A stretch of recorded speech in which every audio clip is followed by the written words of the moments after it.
While Purim is certainly a festive and joyous day, this year it also marks a very sobering milestone.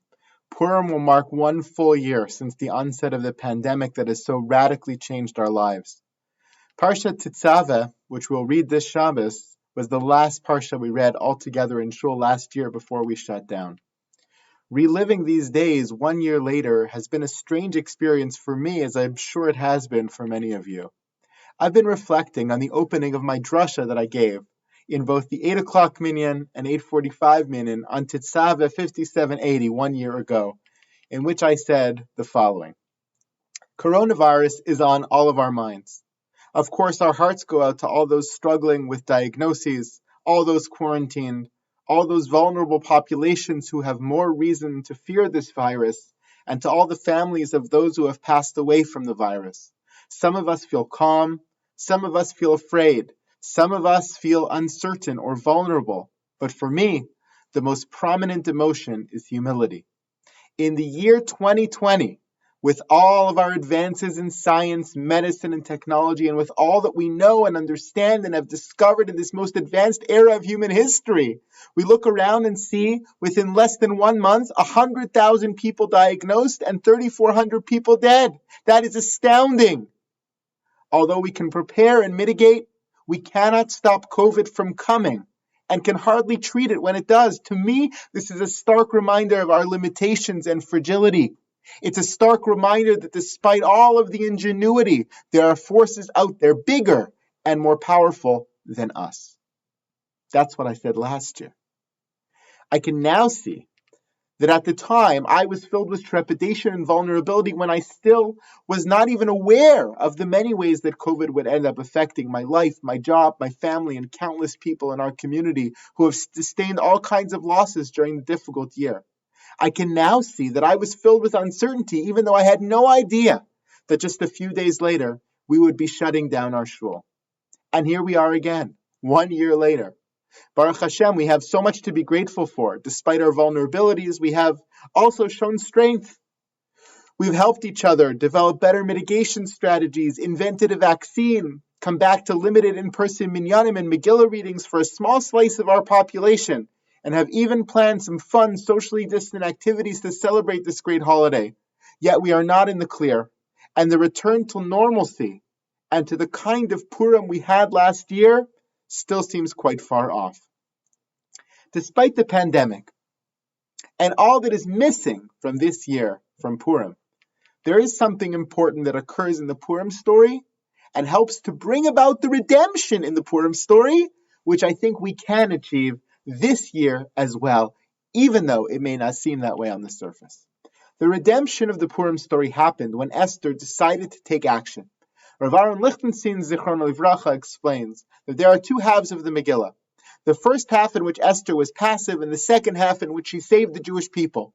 The transition happened in chapter 4 of the Megillah and is reflected in the way the Megillah refers to her. In the earlier chapters, it calls her Esther, whereas after the 4th chapter, it calls her over and over Esther Hamalka, Esther the queen, as if her status has been bumped up. She's finally taken action as the proactive heroine of the story. The turning point for her was, of course, Mordechai's impassioned plea for her to evaluate her hesitancy to act and ask herself whether she was dedicated enough to the cause and the plight of her people. Mordechai says to her, Al tudami benafshech li maleit beit hamelech mikol haYehudim. Don't imagine you can escape to the palace and leave all the Jews behind. Who knows if for this reason you were chosen as queen, for this moment in Jewish history you were chosen for this task, you got to do something. If you were silent, I know salvation will come from another place, but atu beit avich tovedu. You'll be gone. You'll lose your name. You'll lose your place. You'll lose your opportunity. Now's the time, he says to her. As soon as she decided in that moment to become an active player in the course of Jewish history, the very first thing she did was tell Mordechai to gather all the Jews in prayer. She says, Lech kenos es kol haYehudim hanimtzeim b'Shushan v'tzumu alai. Go and gather in all the Jews of Shushan and have them fast for me. Esther's one request of the people in the time of distress was to join her in fasting and, more importantly, in prayer. The Maharal of Prague in the 16th century, in his Or Chadash commentary to Megillas Esther, says, L'kach amra lech knosis kol yodin. The meaning of that phrase, of gathering all the Jews, was, Ki devar zeh shemispalalim yachad hu kinus galios. Kasher miskansim yachad lihispalal Hashem yisparach, velo yishlot bahem ha'oyev. While many things that the Jewish people do, says the Maharal, could unify them, the most unifying experience for them is prayer. Any communal gathering can achieve partial unity, but the greatest expression and the truest expression of our unity comes only through the bond of praying together.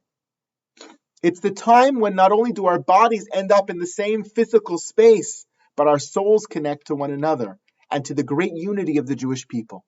The essence of our connection to Hashem and to each other through prayer is already, says the Maharal, the beginnings of the redemption. According to Rav Yigal Ariel in his book Mor V'Hadas, Esther was not just directing Mordechai about his responsibility in that moment to gather the Jews, but giving instruction to Jews for the rest of time, telling them as well to unite in prayer. Ramzalo, shispalalu, ubazeh shayach kinus, kasher yelchu lebeis hakneses lispalel, v'lo yispalel kol echad bebeiso rak tia tfilas tzibur. Esther was hinting to Mordechai that for all time Jews should gather, and they should gather in prayer because it's a unifying experience, and it's the most unifying experience that they can achieve. And they shouldn't daven one person here and one person there, but all together as a tzibur, all together as a community. In our parsha of Tetzeveh, it also speaks to this important facet of Jewish life. In this parsha, we read about plans for the inauguration ceremony, the opening of the Mishkan that was not yet constructed.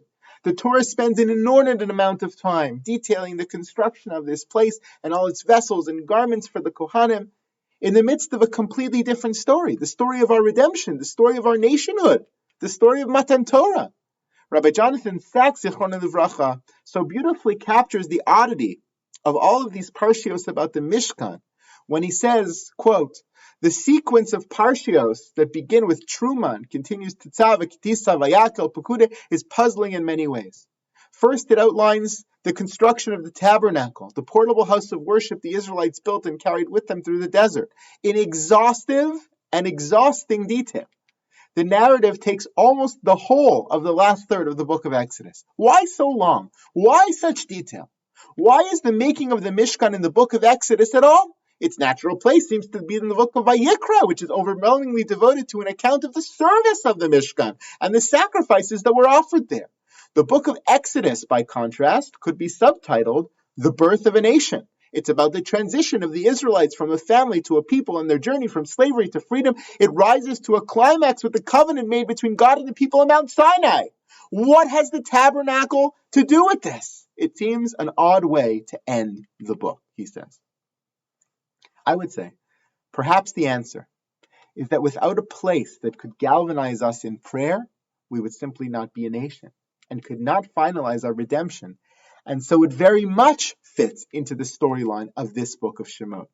Perhaps the birth of the nation is actually contingent upon the building of this house of worship that could bring us together in a whole new way. Perhaps the redemption could not be completed and no future redemption could ever be achieved if we had not been taught how to unify in prayer and not taught the value of tefillah b'tzibur and of establishing a place for it. The role of the Mishkan was to help us achieve a certain kind of unity that could only be achieved through the experience of communal prayer. Shlomo HaMelech captures this idea in his prayer at the inauguration of the Beis HaMikdash many years later. In his prayer, Shlomo HaMelech refers to the primary purpose of that space, the Beis HaMikdash, being prayer, and to the prayers of the entire Jewish people passing through that place up to God, as if to tell us that the Mishkan, the Mikdash, even the Shul, is a place that unifies us and our tefillos so that they can rise to Hashem as one. Already at Matan Torah, in the very infancy of nationhood, there was a hope and a vision and a recognition that without a makom tefillah, without a place that could galvanize us in prayer, we would not really be a nation at all. It's what defines us. It's what unifies us. It's what brings us to redemption. Tefillah with other Jews is the glue that binds us. Tefillah is the funnel that brings all the disparate parts together as one in a way that no other activity can. The ability for us to gather together in prayer and form one unity of souls was what Esther accomplished in the Purim story, and what we are meant to emulate and to recreate each and every year on this fantastic holiday of miracles. It's why the Megillah is specifically meant to be read berov am, with multitudes of people rather than in small groups. That's the halacha. Clearly, the best way to achieve the unity of bodies and souls through prayer is for everyone to physically come together into one space and pray together, but that is simply not possible this year. Nevertheless, there is a fascinating line at the end of the Maharal, which I began with, that gives me hope and inspiration even on the second Purim of COVID, when we cannot gather in quite the same way. After elaborating on the whole notion of communal prayer as the most unifying experience of the Jewish people and the key to redemption, he ends by saying, Ve'ein tzarich shiyu kulam biyachad. But it's not necessary that everybody be physically, literally gathered together. Rak shiyu el Hashem yisparach, kemoshu kinus golios, shemiskansim el Hashem yisparach. Rather, we need to be gathered into Hashem. I feel as if this Maharal 500 years ago was written just for us and just for our time, this year.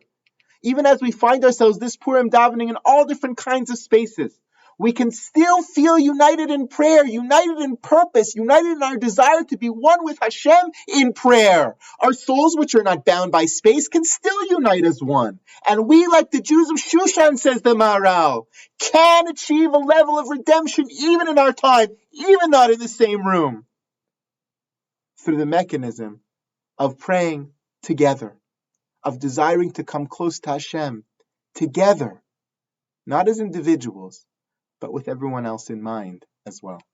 Over the course of Purim and this coming Shabbos, as you daven wherever you are, think of all the rest of us. Think of the Jews in shul, in the parking lots, in backyards, in driveways, in street corners, in tents, in living rooms, and alone in their homes. Think of Jews in minyanim, and of Jews alone. Just think of others, other Jews praying. When you're praying, and recognize the power of the unity of that moment and of the redemption that it can bring about. We have a lot to pray for this Purim. We're praying for a nahafochu, a reversal, a different kind of year ahead from this Purim to the next than we had from last Purim until now. We're praying for salvation and redemption from the virus that has so negatively impacted our lives, and from the countless byproducts and ripple effects it has had on our emotional, financial, and communal well-being. May Hashem see that we too, like the Jews of Shushan, even if in all different locations, are fulfilling Esther's request of lech pinos, of gathering in prayer, and may He answer those prayers for the good. I wish you all a Purim Sameach and a Shabbat Shalom.